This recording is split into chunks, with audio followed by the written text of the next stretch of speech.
세상 속 지혜를 발견한 사람들의 이야기를 전합니다. 안녕하세요. 열린민주주의교실 공감플러스 김지희입니다. 지난 시간에는 김준혁 사회복지사를 통해서 시각장애인에게 참정권이 왜 중요한지, 그리고 어떠한 노력이 이루어지는지에 대해서 함께 알아봤는데요. 오늘은 시각장애인이자 김준혁 사회복지사의 좀 더 자세한 인생 이야기가 펼쳐집니다. 열린민주주의교실 공감플러스 지금 시작합니다.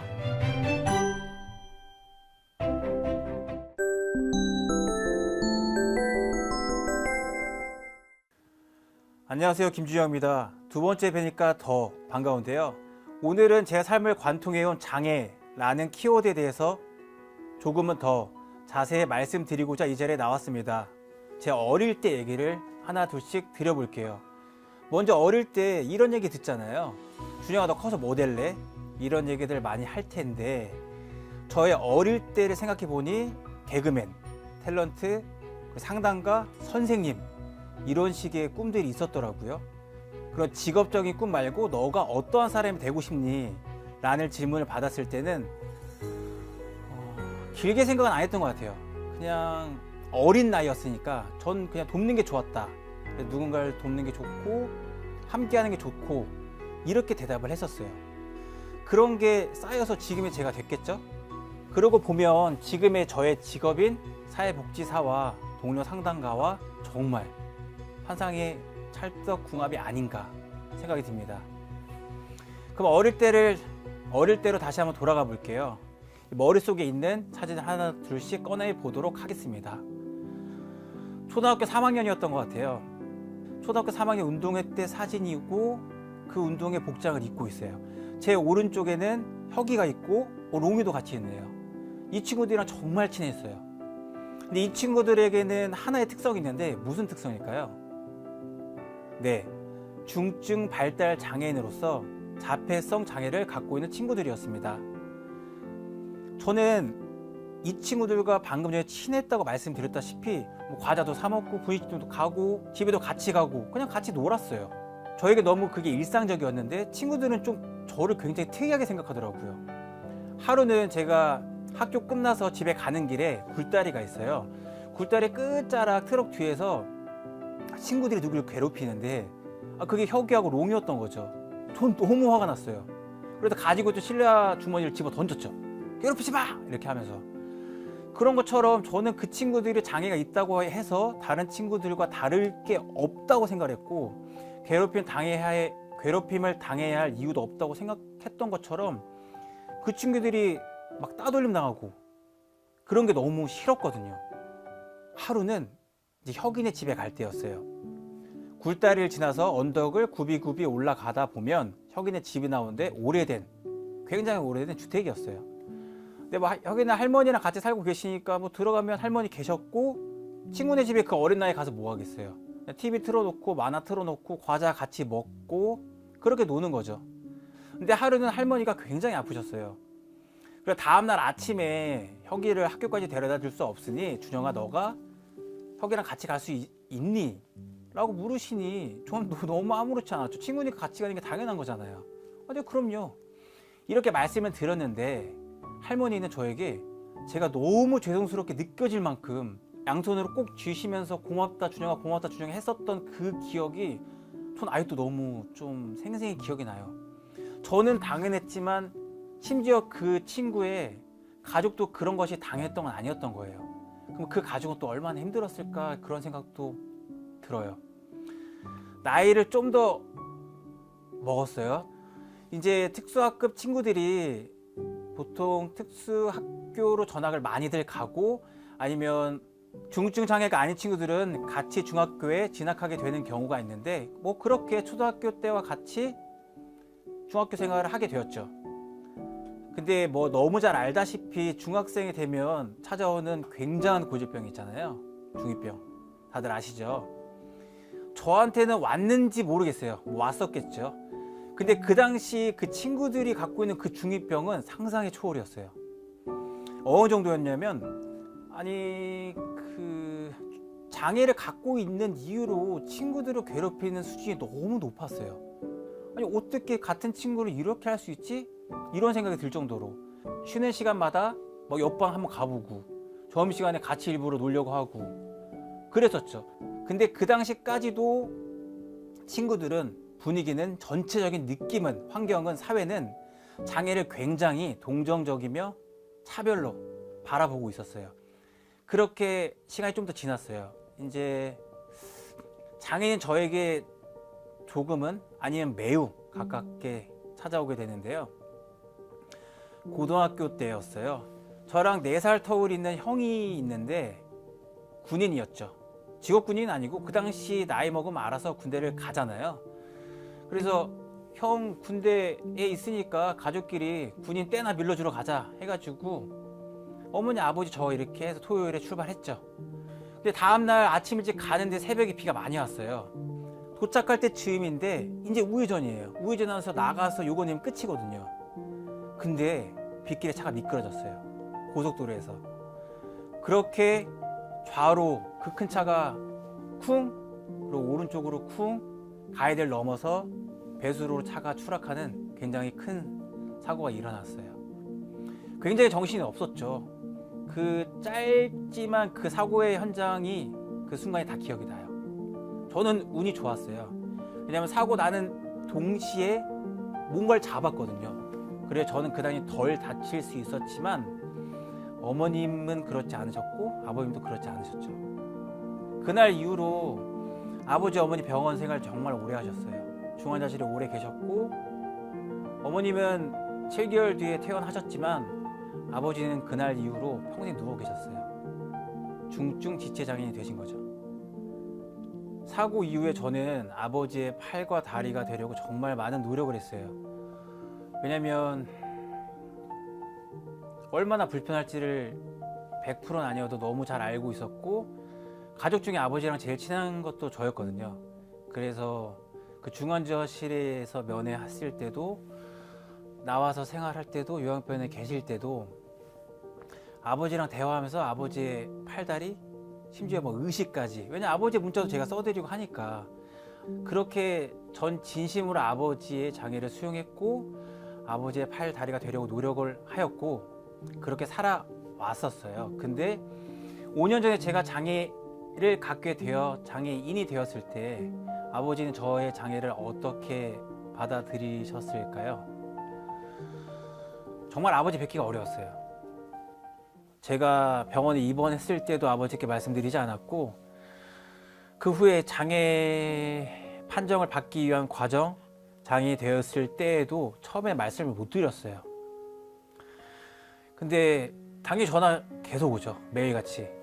연락 매일같이 하고 못해도 일주일마다 찾아왔던 아들놈이 연락이 없으니까 안 오니까 고민 많이 했어요. 아버지한테 가야 되는데 당연히 내가 이 상태로 갈 수가 있나. 일단 그 당시 저는 너무 장애 초기였고 태어난 지도 얼마 안 돼가지고 똑바로 잘 걷지도 못했어요. 그래도 어떡해요, 안 갈 수는 없잖아요. 그렇게 저렇게 해서 아버지를 찾아뵀는데 제 걱정이 맞았어요. 아버지는 저의 장애를 전혀 단 1g도 수용이 아니에요. 적극 부정, 완벽히 부정하셨어요. 이게 장애 당사자도 장애 수용 단계가 5단계가 쭉쭉쭉 있어요. 충격, 분노, 우울, 적응, 수용 쭉쭉쭉 나가는 건데 나 이제 막 그 질풍노도의 그 감정의 회오리 속에서 아버지를 만났는데 아버지의 그 감정은 저보다 한참 위였죠. 질풍노도가 아니고 그냥 부정이었어요. 네가 왜? 넌 그럴 일이 없다. 잘 살고 있는데 네가 왜?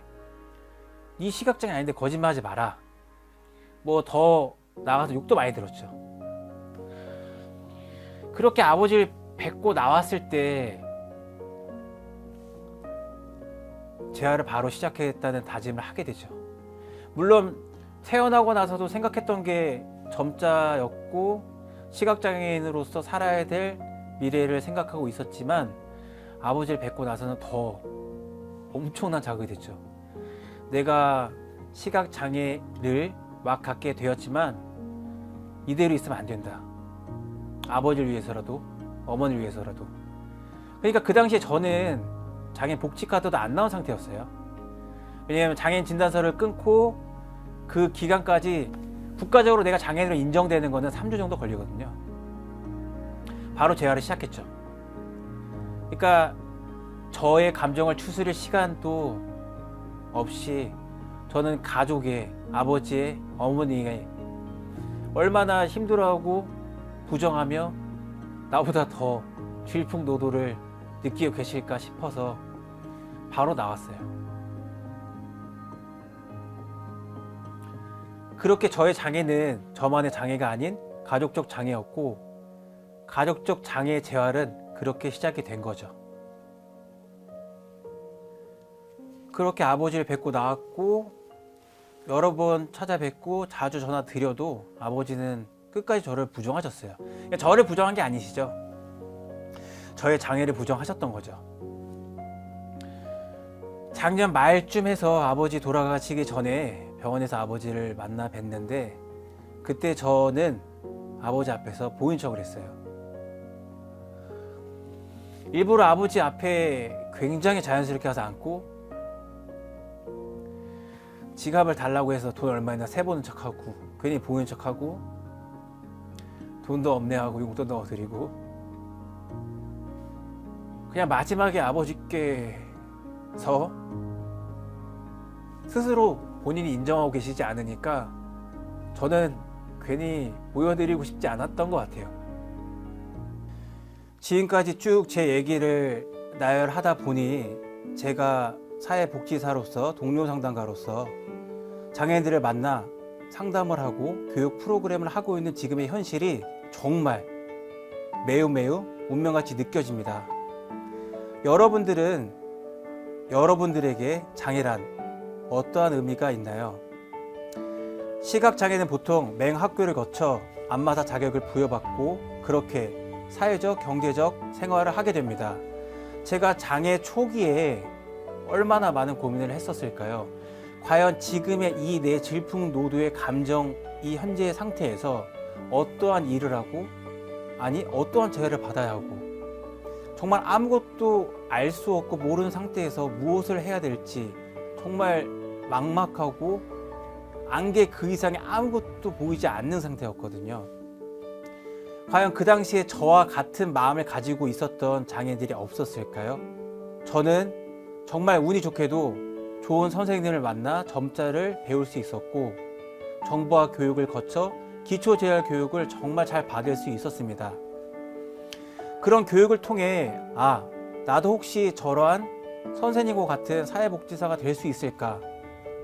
나도 저러한 선생님이 돼서 다른 분들을 상담해 주고 있으면 어떨까? 이러한 생각을 하면서 그렇게 사회복지 공부를 시작하게 되었고, 사회복지 공부를 하면서 제가 가장 중점에 둔 것이 있습니다. 바로 직업윤리입니다. 차후에 또 말씀드릴 기회가 있겠지만, 적어도 복지사로서 공부를 하고 복지사로 근무를 하는 데 있어서 직업윤리가 결여되어 있고 못된 인간, 나쁜 생각? 저는 그런 게 너무 이 직업 가치관상 맞지 않다고 생각했습니다. 그런 직업윤리 하에 꾸준히 공부를 할 수 있게 되었고, 그래서 지금 사회복지사로 근무를 하고 있는 것입니다. 여러분, 우리는 혼자 살아갈 수 없습니다. 사람들은 저에게 유쾌하다, 재밌다, 쾌활하다, 에너지가 넘친다 라는 말씀을 굉장히 많이 해주십니다. 그런데 이러한 저의 모든 것들은 다 조기 교육 덕분이라고 생각합니다. 어릴 때부터 발달 장애를 갖고 있는 친구들과 함께하고, 청소년기를 지나 성인이 되어서까지 장애인의 가족으로 함께 살아가고, 그리고 지금은 장애인 당사자인 저까지, 이게 공동체 안에서 형성된 제가 갖고 있는 경쟁력 아닐까 생각을 합니다. 여러분도 이러한 경쟁력을 기를 수 있는 세상이 되었으면 좋겠습니다. 오늘의 제 강연은 여기서 마치겠습니다. 지금까지 들어주신 모든 분들께 감사 인사 드리겠습니다. 감사합니다.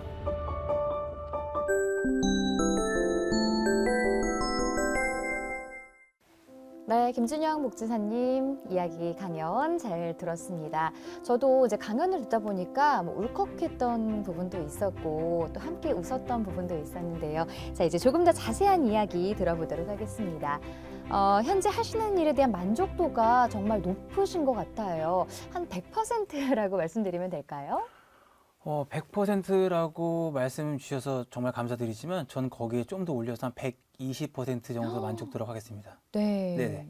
왜냐하면 제가 앞서 강연에서도 조금 말씀드렸지만 저는 어릴 때부터 발달장애인의 친구로 그리고 장애인의 가족으로 그런 환경과 그런 여건은 흔치 않죠. 네. 그래서 저는 그게 나쁘다는 게 아니고 정말 운이 좋았다고 생각해요. 그리고 지금은 제가 장애인 당사자로서 그렇게 직접적으로 느낄 수 있고 간접적으로도 느낄 수 있고 제3자로 또 볼 수도 있고 이런 걸 다 갖고 있는 거잖아요. 네.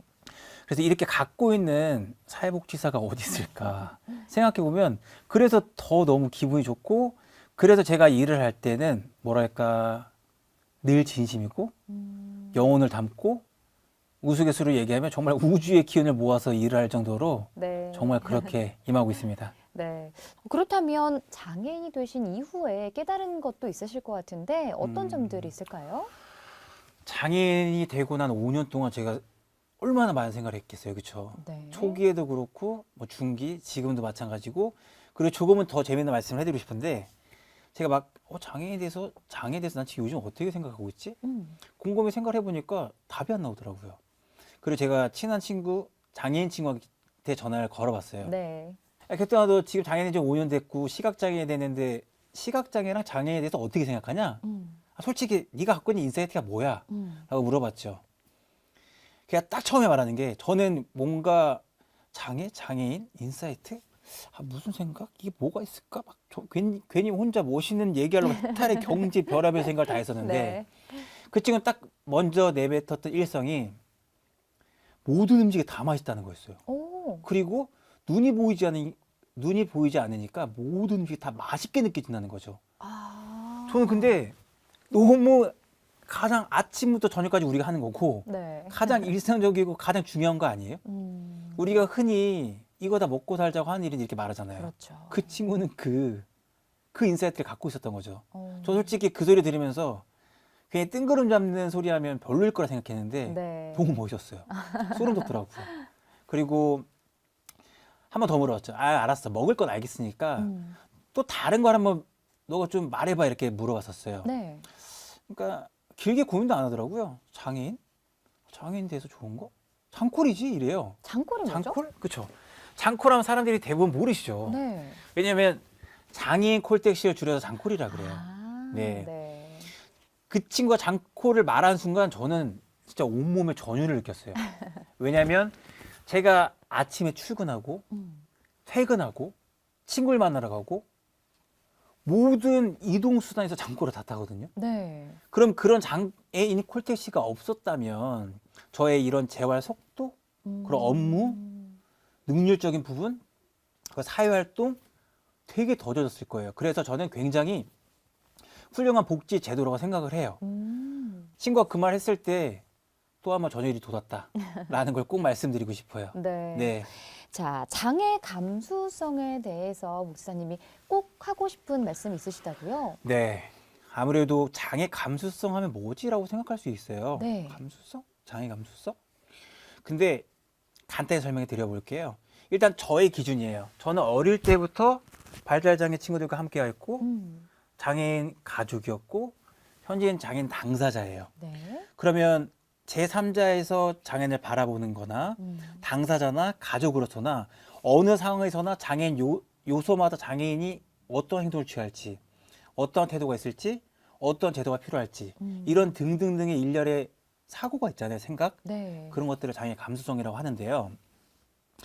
아무래도 사회복지 일을 하고 있고 그러다 보니 상담할 때도 일을 할 때도 막 넘치는 뉴스 속에서도 장애인에 대한 바르지 못한 표현 그리고 장애인을 혐오하는 듯한 태도 네. 그런 것들이 뉴스에서 너무 쏟아지는 게 요즘의 현실이기도 해요.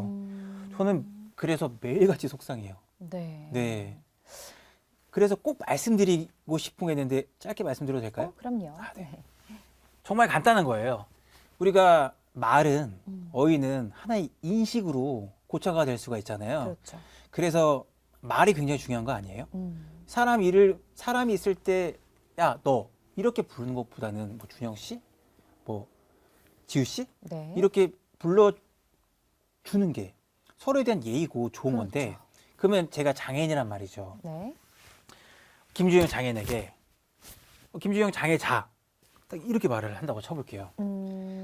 그리고 저에게 김주영 장애우 그리고 나 장애우 나 장애자라고 이렇게 말을 했다고 해볼게요. 네. 그럼 이 장애자와 장애우는 옳은 표현일까요? 한동안은 이 장애인이라는 표현을 조금 더 긍정적으로 표현하자라고 해서 이런 단어들을 썼던 걸로 저는 기억이 나거든요. 네. 그런데 이게 틀린 표현인가요? 네. 장애자, 장애우는 틀린 표현이에요. 먼저 장애자부터 한번 설명을 드려볼게요. 네. 간단하게 딱 드리면 바로 와닿으실 거예요. 장애자의 자자는 놈자자예요. 아, 그렇군요. 네. 느낌 오시죠? 그래서 이게 너무 의식적으로 인식적으로 우리가 너무 알게 되잖아요. 네. 장애인을 지칭하는데 장애 놈자 이럴 필요는 없단 말이죠. 같은 사람으로 표현하면 되는데 그렇죠. 이건 이미 30년도 더 전에 장애복지법이 장애자에서 전부 장애인으로 개정이 되었어요. 네. 장애우 같은 경우에서 장애우는 벗우자예요. 음. 뭔가 좋게 느껴질 수도 있어요. 네. 왜냐하면 장애인을 뭔가 친근하게 벗우, 친구로서 다가가는 의미라는 것은 알겠지만 그럼 벗우가 붙은 장애우는 누군가의 친구라는 의미가 있는 거잖아요. 네. 그게 시작이 비장애인의 친구, 장애우. 그리고 그 친구라는 어휘 자체가 나를 지칭할 수는 없어요. 네. 나 장애우, 나 장애 친구 이렇게 표현할 수가 없잖아요. 그렇겠네요. 네. 그래서 장애우와 장애자는 음. 매우 틀린 말이고요. 장애인이라고 말씀하셔야 옳습니다. 그래서 말이 중요하고 어휘가 중요하고 그런 것들이 쌓인 인식들이 중요하다라는 게 그래서 장애인의 반대 표현은 비장애인이라고 네. 꼭 말씀을 해주셨으면 좋겠습니다. 네, 굉장히 편견이라든가 네. 어떤 선입견 네. 이런 것들이 생기지 않게 단어부터 네. 올바르게 표현하는 게 참 중요할 것 네네. 같습니다. 자, 그렇다면 시각장애인을 위한 에티켓도 있을 것 같은데요. 네, 그럼요. 가장 기본적인 것부터 말씀을 드리면요. 일단 제가 딱 서 있는데 뭐 안녕하세요, 안녕하세요, 안녕하세요. 전 모르거든요. 왜? 왜냐면 저 인사가 나한테 하는 것인지 아니 저기 계신 분한테 하는 것인지 전혀 알 수가 없어요. 네. 그래서 시각장애인에게 인사를 할 때는 뭐 안녕하세요 김주영님, 안녕하세요 김주영 씨, 안녕하세요 김지우 씨 이렇게 하면 바로 알아들을 수 있어요. 네, 그렇게 해야 되고 또 대화할 때도 우리가 막 보일 때는 입모양도 보고 제스처도 보고 이렇게 티키타카하고 핑퐁을 하면서 얘기를 하는데 네. 또 보이지 않으니까 지금 무슨 상황이지? 아까도 제가 조용한 상황일 때는 도대체 뭔지 알 수가 없어가지고 그럴 때는 이게 지금 뭐 무슨 대화다. 그리고 이렇게 대화하고 있다가 질문할 때도 준영 씨는 어떻게 생각하냐. 이름 한 번이라도 더 불러주시면 제가 인지를 할 수가 있잖아요. 네. 그 부분 근데 정말 중요한데 많은 분들이 좀 까먹긴 해요. 그렇죠. 네, 그거 그리고 또 가장 중요한 보행 안내할 때 시각장애인 있으면 반보 앞에서 팔꿈치를 내밀어 주시면 시각장애인도 어떻게 잡아야 될지를 알아요. 네. 팔꿈치 내밀었어요 하든가 팔꿈치 잡으세요 하면 바로 손 이렇게 잡으실 수가 있거든요. 그렇게 하면 안내해 주시는 분도 좋고 시각장애인도 안내해 주시니까 좋고 그렇게 안전하게 동행 보행을 잘 할 수가 있습니다. 그리고 요즘은 다들 많이 아시는데 안내견에 대해서 신기하다. 네. 이쁘다. 가서 만져야지. 스타라도 만난 것 마냥 막 사진 찍고 만지려고 하는 경우들이 있었어요. 요즘은 제가 뉴스를 통해서 잘은 못 접하고 있긴 한데 절대 까먹으면 안 되는 것은 안내견은 주인의 허락 없이 절대 만지면 안 돼요. 네. 네. 그리고 안내견이 콩개라고 해서 요즘 입마개 다 하잖아. 안내견은 왜 입마개를 안 하고 있지? 오일해서 신고하는 경우도 있더라고요. 안내견은 법적으로 입마개를 안 하게 되어 있어요. 네. 왜냐하면 시각장애인이 도로로 위험하게 가게 되면 입으로 잡아서 당겨줘야 되거든요. 네. 네, 이것도 모르는 분들이 많아서 그렇군요. 꼭 말씀드리고 싶었고요. 밥 먹을 때 밥 먹을 때는 시각장애 들고 있는 젓가락을 잡아주거나 젓가락 끝으로 여기는 김치고요, 깍두기, 그리고 여기는 뭐 오뎅볶음, 단무지, 가지볶음 해서 그 접시를 톡톡 찍어주시면 돼요. 네. 그럼 아무래도 시각장애가 되고 소리에 집중하다 보니까 그 위치가 투영돼서 오거든요. 그러면 찍어주시면 이 위치가 안 보여도 보여요. 오케이, 이렇게 찍어주시면 되고 이렇게 실내나 그리고 회사 내부에 시각장애인이랑 같이 있다. 그러면 처음에 세팅해 놓은 상태가 있을 거예요. 문이 열려 있다, 닫혀 있다. 그러면 문은 확 열어둬야 되고요. 네. 닫을 거면 확 닫아야 돼요. 안 그러면 처음에 시각장애 들어와서 탐색을 하게 돼요. 여기는 문, 좀만 더 가면 여기는 열려 있고, 여기는 우회전하면 여기는 의자가 있고 이런 것들이 있거든요. 그렇게 스스로 랜드마크를 지정해서 걸어 다닐 수가 있는데 네. 그런 것들 시각장애 같이 있으면 문을 활짝 열어놓든가 활짝 닫든가. 이것도 정말 중요한 건데 간혹 까먹어서 저도 시각장애인데도 제가 제 집에서 그걸 안 해가지고 문에 막 머리 부딪히고 손 찢고 이런 경우들이 굉장히 자주 발생하거든요. 네. 그래서 이거는 꼭 말씀드리고 싶었어요. 말씀을 듣다 보니까 네? 사실 특별한 점은 없네요. 없어요. 네. 네. 중요한 거는 장애인도 그렇게 해주고 배려받고 권리라고 되어 있는 모든 것들이 너무 당연한 건 아니에요. 네. 나 장애인이야. 나 장애인인데 여기서 이렇게 해줘야 되는 거 아니야? 조금 이렇게 니들이 해줘야지. 뭐야? 사람들 같이 있는데 내 앞접시에 반찬 나눠주고 뭐 하는 거야? 이건 굉장히 못된 거라 생각해요. 그거는 장애 비장애를 떠나서 이기적인 거죠. 네, 자기만 생각하는 거예요. 그냥 그럼 말을 하면 되는 거고, 그럼 막 꿍 해가지고 그럴 필요가 없잖아요. 대화가 필요하다.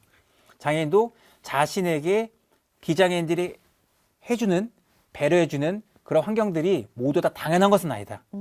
라고 스스로 인지가 되면 뭐 장애인, 비장애인 뭐 특별할 게 있나요? 네. 같이 지내는데 문제 없다고 봅니다. 네, 조금 더 많은 대화를 통해서 이 더불어 사는 세상을 조금 더 편안하게 누릴 수 있을 것 같습니다. 자, 끝으로 오늘의 키워드 장애에 대해서 좀 못다한 이야기가 있다면 말씀해 주시죠. 네. 장애에 대해서 마무리를 어떻게 제가 인사를 드려야 될까 고민을 조금 해봤는데요. 네. 짧고 굵게 말씀을 드리면 여러분, 장애는 키가 크고 작고 코가 크고 작은 것처럼 하나의 특성일 뿐입니다. 그러한 특성을 큰 차이로 두고 차별을 해서는 절대 아니 되겠죠. 또한 특성은 틀린 것이 아니고 다른 것입니다. 우리가 함께하는 행복의 장애는 크게 중요하지 않습니다. 장애를 먼저 보지 마시고 사람을 먼저 오래 쭉 봐주시길 부탁드릴게요. 제가 작년 집단 동료 상담에서 말씀드린 닉네임으로 마지막 인사를 드리겠습니다. 우리 모두 위아더 월드입니다. 감사합니다. 네, 말씀 고맙습니다.